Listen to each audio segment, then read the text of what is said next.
Morning, welcome back to my channel. তো আজকে হলো বোনের রিসেপশন। আর সকালবেলার দিকটাতে মিঠির সঙ্গে দেখা করার জন্য চলে এসেছিলো দাদা ভাইরা। মিঠির সঙ্গে মিঠি দাদা ভাইরা কতক্ষণ খেলা করার পরে মিঠিকে নিয়ে আমি চলে গেছিলাম পোলিও সেন্টারে মিঠিকে পোলিও খাওয়ানোর জন্য। আসলে সানডেতে মিঠিকে পোলিও খাওয়ানো হয়নি, তো মিঠি একজনের কোলে ছিল, তো তাকে নাকি বলে চলে গেছিলো আশাকর্মী কাকিমারা এসে যে সানডেতে পোলিও আছে, কিন্তু সে আমাকে বলেনি। তো বাড়ির লোককে না জানানো হলে যা হয় আর কি, তো যার জন্য আমি জানতাম না।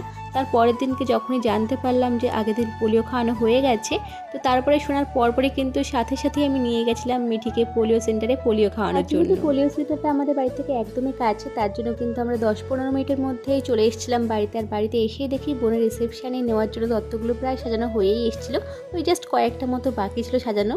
আর সব থেকে আমার এটা খুব ভালো লেগেছিলো। তোমাদের কেমন লাগছে তোমরা কিন্তু অবশ্যই জানিও সেটা। কই কই মামা কই, মামা কই, মামা কই, মামা চলে গেছে গো, মামা চলে গেছে। কি লাগছে দেখ তোকে, আমাকে ভালো লাগছে। এই ভিডিও করছে, বুঝতে পারিনি, হেভি লাগছে, হেভি, সবাইকে হেভি লাগছে। একজন মেয়েদের থেকে অধম, 9:30 বাজে। ভালো লাগছে, ভালো লাগছে। যেহেতু সকাল থেকে ব্লগটা আমি ঠিকঠাকভাবে করতে পারিনি, তো সন্ধেবেলা থেকে আবার আমি কন্টিনিউ করেছিলাম ব্লগটা।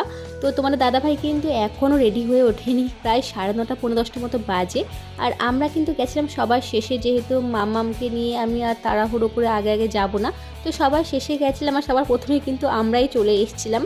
তো মামামকে রেডি করিয়ে তারপরে খাইয়ে তারপরে যেতে যেতে কিন্তু আমাদের প্রায় 10টার মতো বেজে গেছিলো।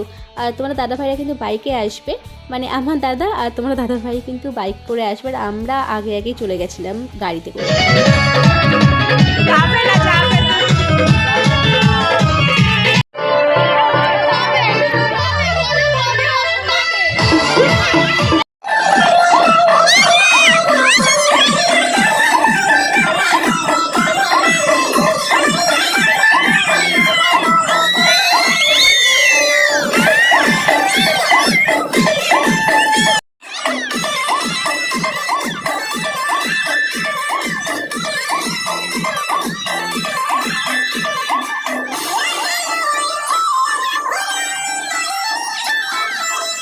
আগের ব্লগটা তোমাদেরকে বলেছিলাম আমার অনুবনু গেছিলো বোনের সঙ্গে বোনের শ্বশুর বাড়িতে, তো যার জন্য সকাল থেকে অনুকে আর তোমরা দেখতে পারোনি আমার ব্লগে।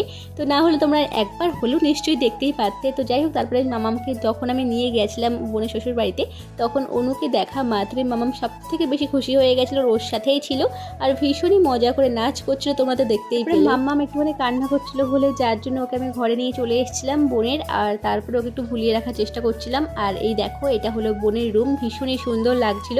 আর তারপরে এখানটায় মামামের সঙ্গে কতক্ষণ থাকলাম আর ওর সাথে কয়েকটা ফটো ভিডিও আমি তুলেছিলাম, ওকে ভুলিয়ে ভালিয়ে রাখার চেষ্টা করছিলাম। যাই হোক, তারপরে একটু যখন মানে লোকজন চলে গেল, মোটামুটি ফাঁকা হয়ে এসেছিলো বিয়ে বাড়িটা, তখনই কিন্তু বোনের সাথে ফাইনালি কয়েকটা ফটো ভিডিও আমি তুলতে পেরেছিলাম।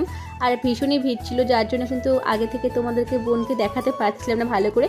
তো আজকে ওকে ভীষণই সুন্দর লাগছিল, তোমরাই জানিও কেমন লাগছে ওকে। আজকে এখানটায় আমি যে কাকে এত জোরে জোরে ডাকছিলাম আমি নিজেই জানি না। পরে যখন ভিডিওটা এডিট করতে বসলাম তখন আমি নিজেই হাসলাম, যে কারণ কাকে আমি এত জোরে জোরে ডাকছিলাম তখন আমি জানি না। তো যাই হোক, তারপরে এখানটায় প্রিয় বৌদির সঙ্গে দেখা হয়ে যাওয়ার পরে ওর সাথে কয়েকটা ফটো ভিডিও তুলছিলাম, কিন্তু এত লাল নীল আলো চলছিল যে ঠিকমতো ফটোটাই তুলতে পারছি। এখানটায় কিন্তু বোনের শ্বশুরবাড়ির সবাই কিন্তু বোনের সাথে এক একটা ফটো তুলছিল, আর ওটা হলো বোনের শাশুড়ি মা, মানে আমার পিসি। তো যাই হোক, এখানটায় সবাই ফটো তুলছিল। আর আজকে কিন্তু আমি নিজে নিজেই সেরেছিলাম, মানে বিয়ের দিন তো মেকআপটা আমি নিজে নিজেই করেছিলাম, কিন্তু হেয়ারটা কিন্তু পার্লার থেকে করে এসেছিলাম, তোমাদেরকে তো বলেছিলাম। কিন্তু আজকে কিন্তু মেকআপ থেকে হেয়ার থেকে সমস্তটাই আমি নিজে নিজেই করেছিলাম, শুধুমাত্র হেয়ারটা একটু ধরে দিতে বৌদি সাহায্য করেছিল। তবে আমার মনে হয় বিয়ের দিনের মেকআপটা আমাকে বেশি ভালো লাগছিল আজকের থেকে। আর আজকে না ক্যামেরায় আর লাইটের জন্য না হাইলাইটারগুলো একটুখানি বেশি মনে হচ্ছিলো, তো হাইলাইটারটা কিন্তু এরকম লাগছিল না, জাস্ট ওই ক্যামেরাটার জন্য কিন্তু এরকম লাগছিল। তো তোমরাই জানিও আজকে কেমন লাগছে, কিন্তু আমার মনে হয় কিন্তু বিয়ের দিনকে আমাকে বেশি ভালো লাগছে।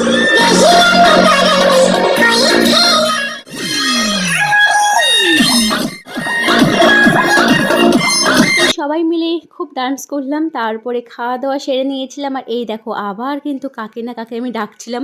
তো যাই হোক আজকে কিন্তু তেমন করে আমি ব্লগ বানাতে পারিনি, তো মামামকে বেশিরভাগটাই কিন্তু আমি আজকে সামলেছিলাম আর মা সামলেছিল, তো যার জন্য কিন্তু ব্লগ বানানো আমার তেমন একটা হয়নি। তারপরে খাওয়া দাওয়া সেরে আমরা কিন্তু সোজা গাড়ি ধরে বাড়ি চলে এসেছিলাম। তো চলো আজকের মতো ব্লগটা আমি এখানটায় এড করলাম। ভালো লাগলে চ্যানেলটাকে অবশ্যই তোমরা সাবস্ক্রাইব করে দিও। টাটা।